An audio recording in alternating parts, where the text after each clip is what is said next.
and meaning. Not me giving it meaning. I don't give sex meaning. It already has meaning. So if you think about it, and this is one of the things I do with my students, is I'll take off my shoe, and I'll hold it up and I'll say, okay, what's the purpose and meaning of a shoe? My shoe. Cover your foot. Covers your feet to protect your feet, right? Can I use it in other ways? Can I put it on my hand? Can I put it on my head? Sure, I can do any of that stuff I want. I'm free to do that, right? And that's what he was talking about when you said freedom of indifference. That's what he's talking about, is freedom of indifference. I'm free to do whatever I want to do. I have that freedom, right? So I can do that, but I'm not using it for what it was created for. Its best use is on my foot. That's what it was created for. First time I moved into an apartment, I didn't have a hammer. I used one of my high heels to try to put pictures on the wall. Okay? To pound your nails. Can I do that? Sure.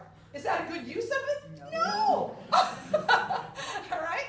So the idea is, when we talk about being a person of reason, I'm a person of reason when I use things for what they were meant for, what they were designed for. Then I'm a person of reason. I'm not just doing my own thing. So when it comes to sex, that's really what we're talking about when we talk about sexual honesty. Okay? Sexual honesty. The real question is, how do we use it? Because if we're using it for what it was created for, then we're using it well. We're using it in the design of God. Now, can you do a lot of other things with sex? Of course you can. There's no sex police following you around saying, what are you doing? You're not supposed to do that. I mean, you can do whatever you want to do.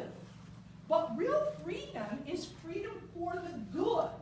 Freedom for excellence. That's what we call it in moral theology. Freedom for excellence. To do the good. I'm more free when I'm doing the good. So, this comes back to the sense we talked this morning about reason. Well, think about it. How do I know something's good? Do I want more of it? Is that something I would want to see more of in society? Now you may say, well, there's some things that people might, well, yeah, okay, it's worked. But we're talking about reasonable people, right? So if it's good, I want more of it. I want everybody to do it. That means it's good. If I'm sick, Monica said, talked about, we don't get into abortion. We certainly don't. I'm just going to use this as a little pitch here to tie in with this, what I'm trying to get across, is, people say, no, we really don't want abortion. Well, then why do we put it out there? If you're saying it's illegal, then if you're saying it's legal, then you're saying it's a good thing. People should be doing it if it's legal. All right? So when we talk about good, of course we have the revealed law, right? But the natural law also helps us here. Right? If I don't want more of it, then it must not be good. Right? So think of it that way too. So we can also look at when we talk about sexual honesty, the idea of when we use it for what it was created for, when we utilize our sexuality in the way that it was created to be used, then we are being honest. Now we are being truthful. We are saying with our bodies what we're willing to say with our hearts and our minds. We can't separate it out, but unfortunately we do. So the talk on sexual honesty before marriage, we have to understand kind of the messages around us in the culture that are very countercultural. Feels good, do it. No, it doesn't really mean you're committed to anybody. But even natural law fights against that. I was talking to my students the other last semester about how one of the studies showed, because I have some freshmen, and I said, there was a huge study done on freshman girls hooking up when they go to college, right? And it was called Hanging Out, Hooking Up, and Finding Mr. Right. That was the name of the study. And they interviewed like 10,000 freshman girls across the United States in college. And they found like a really high number are involved in hookups, okay? Because that's what you're expected to do, just have these kind of one-night stand kind of things. But what they found as they talked to these girls was they couldn't do one-night stands. They thought they could, right? Sometimes the feminist movement tells women, be men. We're not men, we're women. and our bodies are made that way. So the idea was these freshman girls kind of bought into that. Well, I can be like a man and, have these one-night stands and it won't mean anything, but their bodies are not designed that way. When women engage in sexual intercourse, the majority of women without any physical problems, oxytocin. They release oxytocin into the body. It is a bonding hormone. They are bonded to the person they have sex with, even if their head's trying to make them not want to be. That's a biological thing. And a theological thing. Because sex is meant to bond us, to unite us, oneness. Okay, that we live out this relationship in the love of God. So even when we don't want it, it happens, because that's the way we're created. That's the natural law. Women find that when they nurse, it's the same thing. They bond to their children that way. Oxytocin. It was funny. You ought to saw the guys' looks in my class when I said that. Deer in the headlight. Like, oh my God, all these girls I'm having sex with are bonding to me. It was really scary. And I looked and I said, remember that, gentlemen. Yeah. So how did the study determine that? What was it that made the study conclude that? Okay, well, first of all, that's a biological fact. Sure. Okay, but what they ended up finding out were once these one-night stands were over, these freshman girls started to seek these men out. They would try to be at parties where they were going to be at. They would, my kids said they turn into stalkers. And I'm like, well, no. But it is this bonding. They want that, they are bonded to that person, whether you want to be or not. Okay? So that's how the study, after following them, these young girls started to realize, yeah, this is, and culturally, they're being lied to. And when women don't understand that, and when men don't understand that about women, we got problems. And we got a lot of problems. So anyway. Don't you think our society in general just lies? Oh, yeah. And they want that, what they call the secular freedom. Sure. And so when they realize it's not true freedom, and it's not, now they're angry. They're a very angry nation. Right, yeah. Because we've been fed lies. We've taken classes in the secular world. We've forked out the money for it, and now you're telling me I learned all this for we forget who we are. And that's what, that goes back to our very first talk today, made in the image of God. When we forget who we are, problems come, And I think a lot of young people, at least ones I work with, are starting to realize they're being sold a bill of goods that isn't true. Because they're living it and they're not finding what they're looking for. Well, it's coming from their parents, too. That's the worst part. Yeah. So anyway, just to kind of, I just wanted to make that connection for you, that we are created the way we are because God has a plan for us, okay? It's not like randomly women just give off oxytocin when they have sex or when they nurse their babies. There was a plan for this. This is God's plan. This is what He wants. He wants you to bond with your spouse totally and your children totally. It's part of that plan. So when we talk about, and you guys have already kind of done this, talked a little bit about authentic love and lust, I think that's a big thing. We always go back to that total freedom, fruitful, faithful, okay? That this is also a part of sex. I usually end up with, in the talk just talking a little about the misunderstanding of the word love, because I hear us use it a lot in theology, but they're thinking secular, So I usually try to just kind of throw out these words. You may be familiar with them, but the idea that when we're talking about love, agape pulls all of these together. So the Greeks use 4 words: eros, erotic, sexual attraction, okay, storge, affection, okay, loyalty, philia, Philadelphia, city of brotherly love, okay, kind of that familial of love, and then agape, Christian love, that really binds all of this together. Benedict does some great writing on this. But I want to get them to understand that sexual attraction is not love. It's just sexual attraction, okay? And because we don't have a word for that in our language, the minute we feel attracted to somebody, we start thinking we love them. But that's not necessarily true. Okay? It might be a good first step in getting to know somebody, but that doesn't mean you really love them. Okay? So I kind of tease this misunderstanding of the word, that we overuse it and we misunderstand the idea of love. So this afternoon, when you're talking about sexual honesty, again, you can tell how it flows from the talk that they just gave. That lust impels people toward physical intimacy. Love reaches maturity when it turns from how the other makes me feel to who the other person is. Okay, who the other person is. So to do something with my body before I've actually fully committed to another person is really kind of, it's being dishonest. I'm saying something with my body that I am not ready to say with my heart, mind, and soul. So, and here's the example I almost gave you this morning. I said, I figured to go this afternoon. I was at a talk once where the woman said, she was talking about when she was engaged, and she said, oh, my husband gave me this beautiful diamond ring, and, and he put it on my finger and said, will you marry me? And she said, I looked at the ring and I said, of course I'll marry you. Oh, this ring's beautiful. She said, now just think, if he'd have said, yeah, the other 5 women who had it before you really liked it too. She said, just think how I would have felt. What?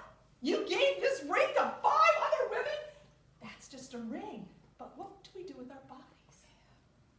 We give our bodies away like it's nothing. Instead of understanding we're more. We are more than a ring. God loves us so much. We are his reflection.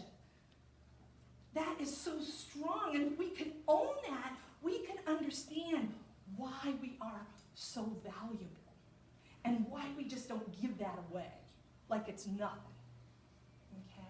So this idea is really trying to get them to understand that sexual intimacy, that honesty can only be achieved when you start to understand who the individual is, that they are unique and unrepeatable. They are an image of God that is not reflected anywhere else but in that individual. And when I understand that, I can't use them. It's impossible for me to want to use them. When I understand that person is an unrepeatable image of God in my presence, I can't use them for my own gratification. Okay? And your book goes into this to kind of get them to understand how special that fiance is to them. What's unrepeatable? What's different about them? They're not just an interchangeable man or an interchangeable woman. Put that name here in the blank. Okay? There is something, each of us are unique in that. Okay? And so when we talk about that mystery of the person, the physical is kind of the first thing you see. Right? That's, you kind of see somebody go, kind of hot. All right? Maybe I'm going to talk to them. But what draws you in is getting to know them. As somebody in here said, I'm still getting to know my spouse, which I think is great. Because it says it's this mystery that we're always discovering. And so when we just give ourselves totally to somebody before we even know who they are, we're really being dishonest. That's a dishonest statement. So this mystery of this person is being unrepeatable. So when we talk about sexual honesty, it's really accepting what God has inscribed into who I am and who my fiance is, who my husband is.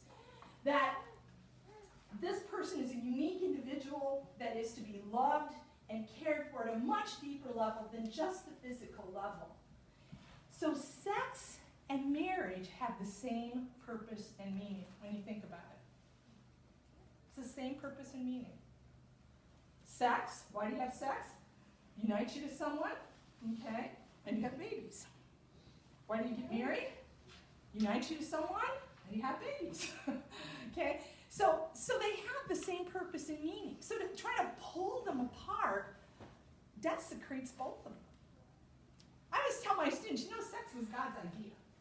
Oh. Talk about taking, the fun out of it for them. Sex is sacred. It was God's idea. He came up with this. Oh, geez, why did you tell us that? But I think that's what we're trying to get at here. We're trying to get them into this deep appreciation and to understand it. So again, if you go back just to purpose and meaning, when is sex most virtuous? When it's in marriage. Because they both have the same purpose and meaning. God designated them that is why sex and marriage are so much tied to one another. Okay, same purpose and meaning. This is his creation. He stamped this into us, into the world. So the idea here is, can you do anything with, I always tell my kids, yeah, when you leave this classroom, I don't know what you're going to do. I don't know how you're going to use this gift of sexuality. But if you want to use it well, the best place is within marriage. And I don't get into all of this, you're going to go to hell. I want to raise them up. I want to raise them up. I want you to have a happy life. And even through reason, they can understand how sex outside of marriage gets really messy. I mean, all you got to do is show them STD statistics. All you got to do is show them not even teen pregnancy, but pregnancy outside of marriage. And what that does, because even if you don't marry that person, you're still bonded to them. There is a child there now. That complicates your life in the future. Okay? So even just from a very reasonable stance, they can start to go, ooh, yeah. Okay? Yeah. So, loving like God loves, never using another for your own gratification, sexual honesty, loving like God loves. Okay? So truth and love go hand in hand. So anytime we use our body for a way that it wasn't intended by God, we're really being dishonest. It's really a lie. We're lying with our body. So why don't we cohabitate? Well, why does the church say don't cohabitate? And I said this to my class once, and they were like, I said, because of course their idea is, right, if we live together, we're going to try this out to see if it works, right? And I always say, oh, so you're treating your boyfriend like a car. What? I said, you're treating your boyfriend like a car. Well, what do you mean? Well, you test drive a car, see if it's going to work, if it fits what you want. And then they get real quiet. Okay, I'm just saying. I'm not, I'm just saying. That's what you're doing, right? Oh, you thought of that? So this idea that we have that seems to be reasonable really is objectifying the other person. They're now an object. They're going to see, is this going to work? Can I work with this? Instead of commit to it. So sexual honesty then, join the challenge to know the plan, that God's plan is that sex is reserved for marriage, reserving sexual intimacy until it really is an honest expression of the wedding vows, because that's what you're saying. You're saying with your body that permanent, exclusive, there's no one else but you, I totally give myself to you, and until we have done that before God and the church, we're really not being honest. And I tell my kids this. I was 40 when I got married. I sang at a lot of weddings. I was to so many weddings you just wouldn't believe. But I said, until I stood there, looked at this man, and said those vows, I said, that's scary stuff. Because when you say, for sickness and in health, you don't know what that's going to look like. Rich or poor, you don't know what that's going to look like. I have no, this is faith, this is trust, this is belief that God is going to make this happen because I can't do it. So until I can do that, giving my body doesn't seem quite right. Until I can actually say that to somebody, just throwing my body around isn't honest. It's also not honest in the sense of that how can I say I'm made in the image of God, a temple of the Holy Spirit? I'm just throwing it around like it's an object, right? Mm-hmm. So, from this day forward, the challenge, the proposal, this is what I always come back to that freedom. You are free. God created you free. We want you to use your freedom well, but that's always going to be your choice. And so I always come back, but I'm making a proposal to you today. Monica talked about that at the beginning of the day, a proposal. I'm proposing that if you've been sexually active, had a lot of people in your past, forgive yourself. It's over and done. Okay? That's who you were. That's the old self. Forgive yourself. And ask forgiveness from your spouse. Because now, they may be the sixth person with that ring. And that might feel a little odd. So to be able honest with the other person about that. Yeah, you weren't the first. You know, there were others. And to understand how I'm carrying that baggage into this relationship, but I want to let it go. And I want you to know that I will be faithful to you. And then the other proposal is try to refrain from sex. If you're intimate with each other, sexually intimate, try to refrain from sex until the marriage. You know, try to really spend some time in reflection on what we've talked about until that bond is really established with one another, until that public commitment has been made. And that's why I thought Monica's statistics today, and people have gone through this program, very heartening. You know, that there are people that consider this and will stop having sex before marriage, so I think that's great. So the other idea here is obviously, this again takes us back to what we talked to in the morning. This is very hard to do. We're created we have a sexual drive. We're created to have sex. You know, we have that drive. So how do I discipline myself so that I can use it well, use it for how it was intended to be used? Well, this is where the grace of God comes in. God helps us. And God will help us to be able to love like him, honestly and faithfully. And so when we talk about it within the marriage then, let me just back up. The authentic sign. How do we know we're being sexually honest within the marriage? We go back to that free, total, faithful, and fruitful. All right? The same thing. Is that what God, if my marriage is a reflection of God's love, then is my marriage reflecting that? Who God is? God loving me freely, totally, faithfully, and fruitfully. So here's where, if you've got your book in front of you, just turn to it quickly here because I'm almost done. Page 43. They do a nice job there at the bottom going over those four. What does it mean? What does sexual honesty within a marriage mean when we say it's free? I'm not going to read them to you. You can read that. Total, faithful, and fruitful. And you can understand now how this talk then leads into natural family planning. Okay, because we're talking about that sense of what does it mean to be sexually honest when we're talking about being fruitful. Okay?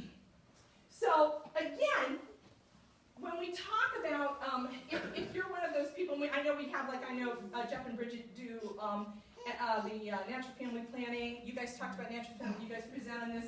So, I mentioned it earlier that we certainly can approach these things through reason, too. My students, when I teach this in bioethics, they really understand it. You know, they understand that, yeah, you know, artificial contraception, you know, there's a lot of, you know, all you got to do is start to read the side effects on some of these things, you know. And when we start to talk about it, what do we usually medicate? Things that are diseases. So are we saying fertility is a disease? We got to medicate it somehow, you know. Could cause health issues for women. And again, I mentioned Imani Vitae. I would encourage, if you're presenting on this, to look that up online, Imani Vitae, if you haven't read it yet, and read it. My students, 40 years later, when they read it, they think, like, did they have a crystal ball? Like, how did they know this stuff was going to happen in our society 40 years ago if contraception kind of became the norm? So it's really an interesting thing. So, certainly the book talks about responsible parenthood. I'm not going to spend a lot of time, but, you know, we do talk about, even with NFP, to have a serious reason for not having a child, you know, to abstain from sexual intercourse. And you know, I don't know what your serious reason is, right? I mean, you have to pray about that and discern that. But we do live in a society that's very materialistic, and people would rather have, you know, big houses and nice cars versus children. The church would say, yeah, now you're kind of getting stuck there in materialism. You're looking at things being more important than people, you know. So this idea of a serious reason not to have a child, we really want couples to understand that, you know, you don't have to have 20 children, okay? But it should be prayerful discernment. It just shouldn't be, well, I don't want a child right now because I'm up for promotion. Or I don't, you know, that kind of stuff. I mean, really needs to be centered in God. The other thing that, again, just to touch on, because a lot of times, and probably NFP people have probably heard this, but people will say, well, using NFP, you know, why is it okay to use NFP not to have children? and not use contraception. Both of them have the same goals of avoiding children. So they're just different means of doing it. So I always explain very quickly to my students, well, one is I'm working with the plan God has instilled in my body, and the other one I'm working against it. So am I working with God's plan of understanding when I'm fertile and not fertile, or am I working against it? And even when I try to work with God's plan, I understand that I'm open to children because it may not work. But when I'm contracepting, I'm not open to children, and it may not work. Okay? So it's this sense that working with the order God has embedded into the world around us versus thwarting the order that God has put in around us. So I think just to kind of close out my little piece here is, again, we certainly see the world differently because we're seeing through eyes of faith all the time. And we have to remember a lot of the people that you're going to be talking to about this stuff don't see it that way. But that doesn't mean you can't rationally talk to them and help them understand what is in the natural order, what is our sexuality, all of that is a gift from God, and I can know what is best through looking at the way I relate, the way my body is made, the way things are built. It's very clear. Okay, so I think there are things we can do on this second day that helps them do that. Okay. Any questions about that?